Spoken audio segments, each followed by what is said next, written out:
Good morning, Math 1 students. This is your first video from me, Mr. Flynn, and this is your combining like terms notes. So we are going to be going, again, hopefully this might be a little bit of a review for you, but we're going to be going over combining like terms and where we see it in certain problems. So if you see here, we talk about combining like terms. What are like terms? Well, it says the same exponent raised to the same power. What we say is we may see 3ax, and we may see 3a squared x. So we have numbers and variables and terms, but what we're saying is we have 3ax terms, and we have 3a squared x terms, and this is the term. So that's how we decided what it is. It's 3ax's. It's 3ax squared, a squared x terms. Okay, so we're not going to see a lot of these right away, but we're going to, and I'm going to throw them at you, and you got to know how to do it. But if you look down here, where I'll make this a little bit bigger for you, we have a 4a and a negative 7a. These are examples of like terms. So they are alike. So we could combine them if they were in a problem. All right, it doesn't matter if they're positive or negative. Notice we have, in the next example, we have x to the fourth y, and we have x to the fourth y. So we have 3 of them here, and we have 2 of them here. So those are like terms. And don't be confused, we threw this one in here to show you that we have an xy term and a yx term. They are the same, okay? Let me go a little bit further, especially in these two. What that means is the 3x to the fourth y really means 3 times x to the fourth times y, okay? So when we come down here and we have that negative 2 times x times y, and we have the 6 times y times x. Remember, you can change the order of multiplication. It stays the same.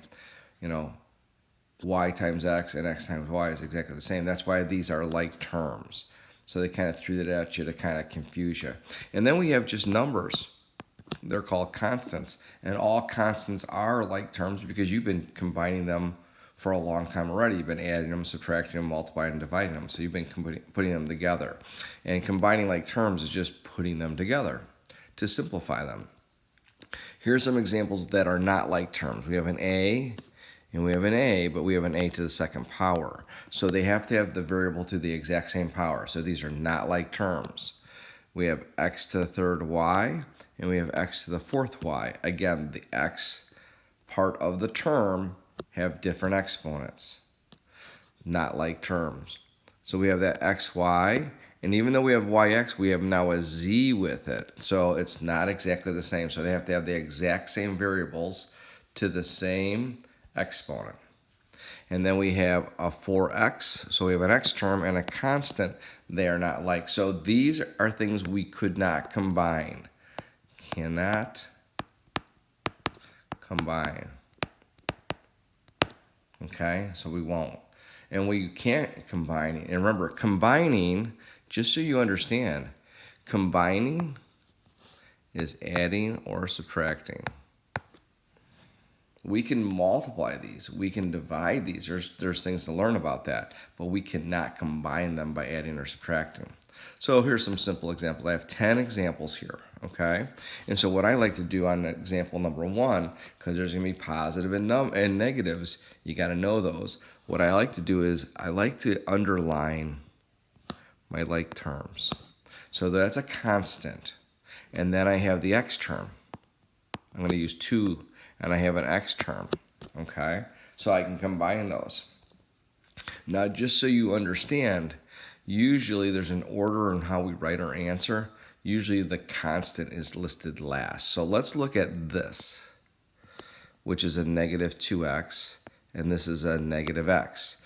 If there's no number in front of it, we assume it to be a 1. So when we take a negative 2 and we combine it with a negative 1, we get a negative 3. So that becomes negative 3x. We just leave the variable, the term alone. We don't do anything when we add or subtract it. So we've done this. So we can even get it out of our way. We don't want to think about it anymore. And now I have a positive 4 and a positive 8. When I put positive 4 plus positive 8, I get a positive 12. There's your answer. Okay? So you've combined the like terms. We cannot put these terms together because, again, they're not like. So let's come over here. And we have, it looks like 3 different terms. I have an x squared term. I have an x term. And I have a constant. All right? So, again, there's usually an order. And there's a degree order. We'll get to that. But it's usually the variables with the largest exponent. So we'll do these first. So we have a positive 3 and a negative 8. When I take positive 3 plus negative 8, I get negative 5, and then I put the term on, x squared. Those are done. Now I'm going to do the x term. I have a positive 7 plus a positive 4. That's a positive 11, and put the x term on. Those are done. And now I just have that negative 1. I can't combine it with anything, so I just put it on there. And these are 3 separate terms, and you are done. So now what you're going to start to see is some distributing. Remember how to distribute? When you have a number side by side with a parenthesis and there's something in here, we can take this and multiply this here and get a number, and then multiply this here. So we're going to distribute first. It's called simplifying things first. Get rid of all your parentheses first, then we can start to combine like terms. So get rid of this stuff here, and sorry about that. Come back here. So 3 times 4 is 12, minus 3 times 2 is 6, and don't forget to put the x on there. And then the parentheses are gone. We got to put that back on. And so now I have another thing just like above where I got to combine the like terms. And I have this and this. So I have a negative 6 plus 1. So negative 6 plus 1 is negative 5x. And that 12 is all by itself. And it's a positive. If it wasn't positive, you'd see the negative in front of it and you would make it a subtraction. Okay? Looks like we have a pretty simple one on number 4. We have an x term, an x term, an x term, and we have a constant and a constant. So let's do the x terms. We have 5 plus negative 11 plus negative 1. When I put this all together, that'll be my x term. Okay? So 5 plus negative 11 is negative 6. Negative 6 plus negative 1 is negative 7, x. And now I have 3 minus 7. That's a negative 4 or minus 4. You're done. Okay? Oh, distributing. We're going to do a lot of distributing now. So we're going to distribute here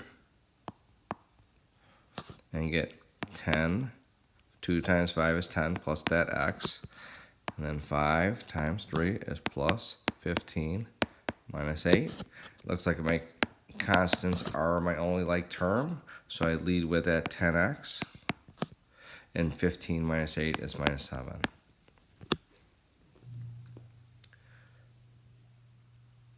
Coming here, notice we have that 2p, but we have this distributing. So this, you have to know your positive and negatives. What's a positive times a negative? The answer will be, well, let's talk about this for a second. Here's the easiest way to remember. If the signs are the same of two numbers, like 2 times 2, your answer is positive. If the signs are the same, the answer is still positive. So if the signs are the same, the answer is positive. But if your signs are opposite, -2 times +2, it's -4. +2 times -2, -4. So if they are opposite, it's negative. All right? So keep that in mind if they are opposite. So a +6 times a -6 is a -36 or -36. A +6 times a -6 is a -36 or -36. But don't forget the P on that one because that had a P. And so now I have these like terms. The constant is the same. So I'll do the P term. A -36 plus a +2 is a -34. P minus the 36. Okay. Now they're distributing, so we have 8x. We have 8 times 4. A positive times a positive means it's positive. 8 times 4 is 32x. 8 times a -4 is a -32. It looks like the x's are the terms I need to combine. They're both positive. 8 plus 32 is 40x minus 32. Come over here. We have that -7, and now we have to distribute here. A +3 times a negative. Positive times a negative, they're opposite, so the answer is negative. 3 times 6 is 18 with the m on there. 3 times 8, positive times a positive. 8 times 3 is a positive 24. So I have to combine these. So now I'm going to show you something. When I put this to the front, that subtraction sign is really a negative on it. So I moved it to the front. You got to move that sign with it, okay? So that means that it leaves me this and this to combine. -7 and a positive 24. 24 plus -7 gives me a positive, let me see, I think 17. There's your answer. And you can use your calculator on that as well. So now I put a little challenge here. I have a negative in front with no number. A negative in front of parentheses means -1 in front of that parenthesis. So we're going to distribute a -1 here. So a -1 times a +1 is -1.